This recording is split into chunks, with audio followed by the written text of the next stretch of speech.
My name is McKenna Marr. I am performing Pretty by Jen P. from Tulsa, Oklahoma. You think I'm pretty? Really? Wow. I haven't heard that in so long. I mean, of course my parents would always tell me I'm pretty, but they're supposed to. When you hear it from them, it doesn't matter as much. And sometimes you know you're pretty. Like when you wear makeup and you know you look good. But it doesn't matter as much. And sometimes you don't hear it. That matters. Sometimes you think you look good and no one says anything. Or you put on your favorite pair of jeans and nobody notices. And you think, do I always look bad? Am I not pretty?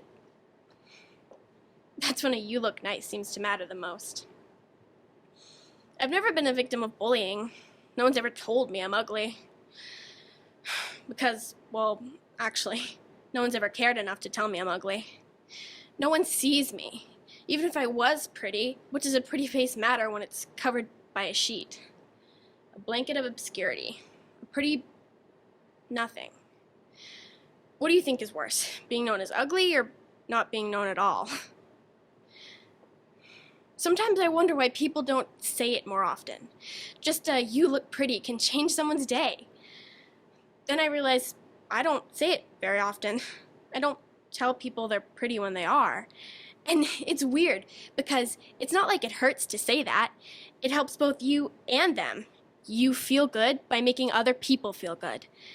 But I guess some people just can't admit when other people look better than they do. They don't realize it, of course. They just know it. Deep down, they don't feel pretty. And if they don't feel pretty, then why should anyone else feel pretty? Hello, I'm Elias Carbone. I am performing The Great Circle from The Lion King. Look, Simba, everything the light touches is our kingdom. A king's time as ruler rises and falls like the sun. One day, Simba, my time here will set and will rise with you as the new king. Everything you see here exists together in a delicate balance. As king, you need to understand that balance and respect all the creatures, from the crawling ant to the leaping antelope. When we die, we become the grass, and the antelope eat the grass. And so we are all connected in the great circle of life. Hi, my name is Ben Patterson. I'm going to be playing as Louis from Hot Dogs. No, I'm sorry, Miss Jones. I don't eat that. I don't eat hot dogs. Maybe I should go home then. That's all I eat. Hot dog for breakfast, lunch, and dinner. Sometimes I eat 2 or 3 instead of just 1. My mom says I'll grow out of it someday. I doubt it. I love hot dogs. My little sister is the worst. She only eats chicken soup, and she slurps it without a spoon. Well, tell Jack I'll see him later. I've got to go home and have a few hot dogs. I think it's a 3 hot dog day. See you later, Miss Jones. My name is Alex. I'll be performing Spencer from Jumanji. Welcome to the jungle.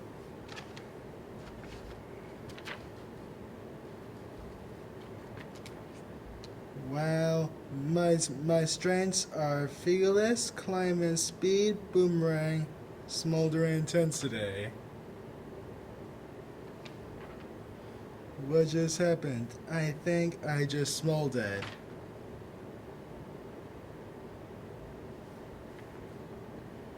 Wow, I don't have any control over it. It just happens naturally. I can't stop smoldering.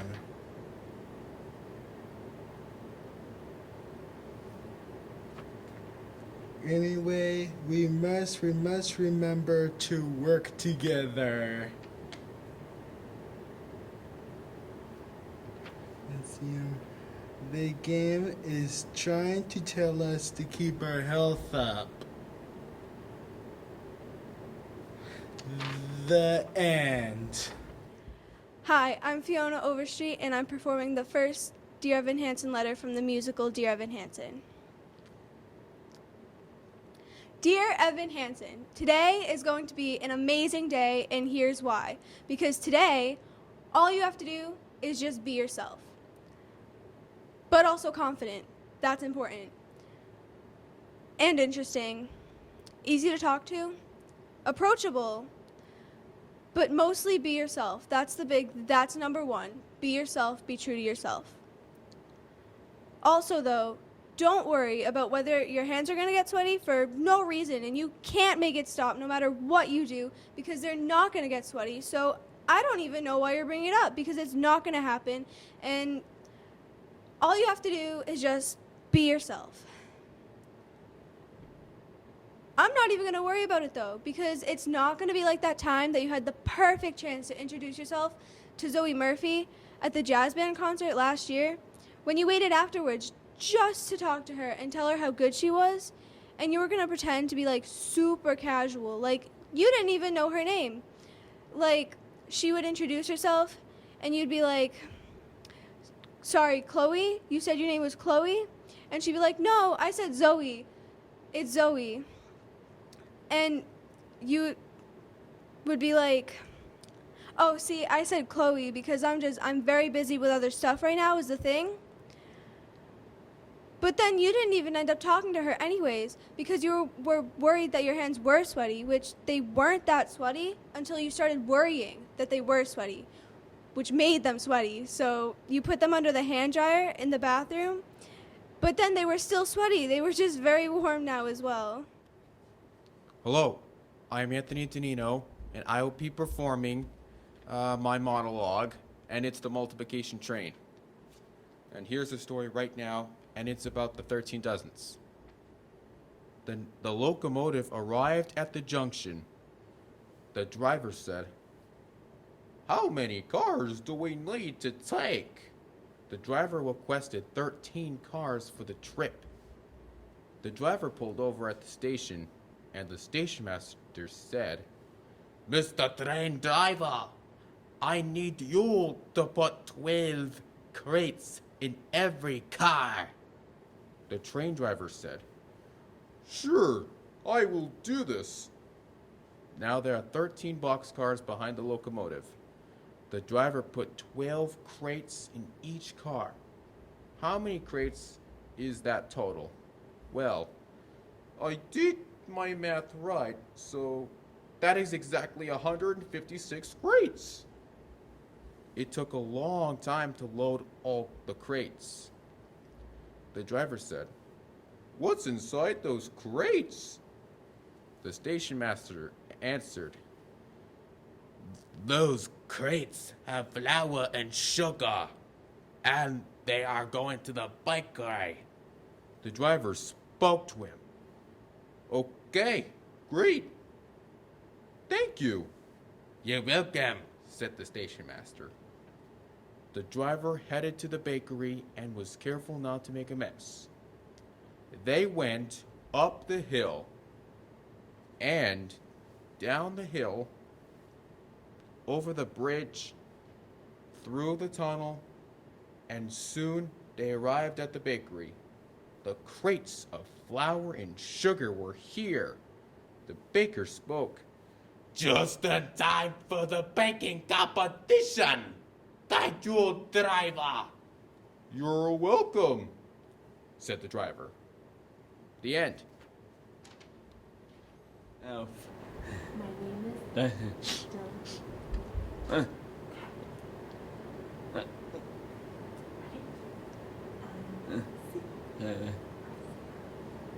Dylan. Stop. And Everything.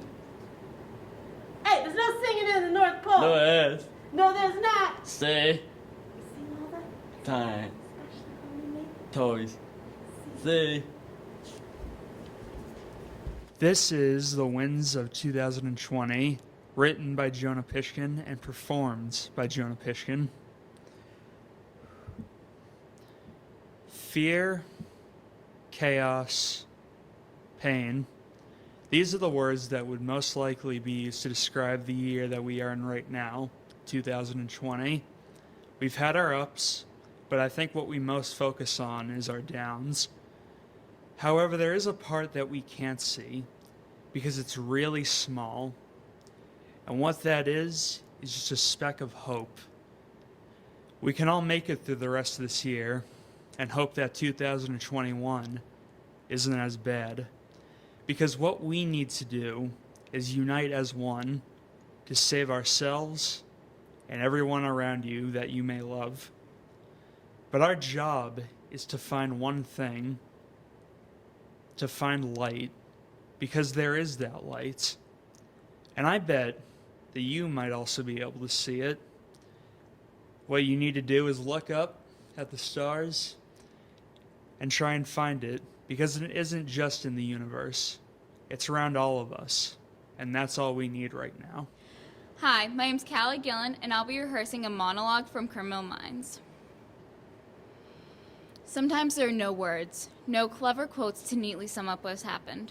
Sometimes you do everything right, everything exactly right, and you still feel like you failed. Did it need to end that way?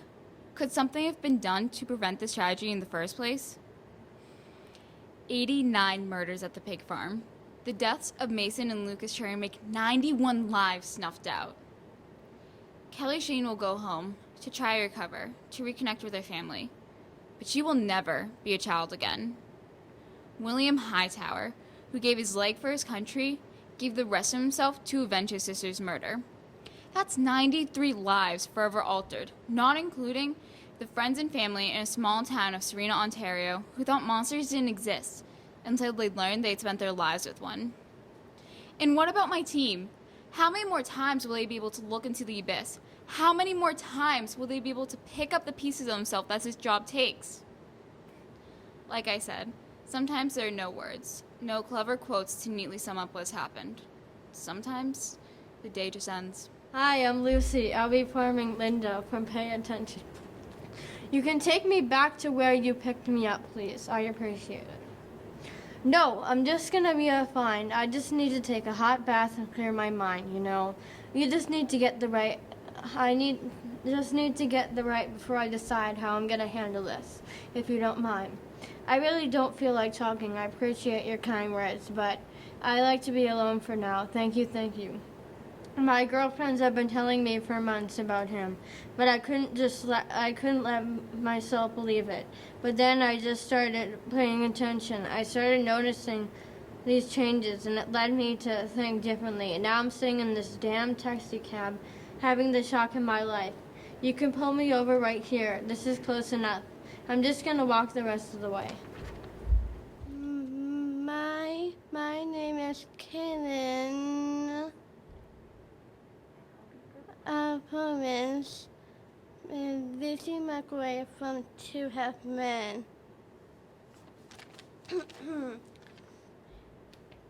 Yes, I will marry you. We are getting married. Oh, Alan, you doesn't have to give me a ring. It's beautiful, I am. It's gonna be a princess, a pretty princess. Says, no, we can get a new place, a new dance, a new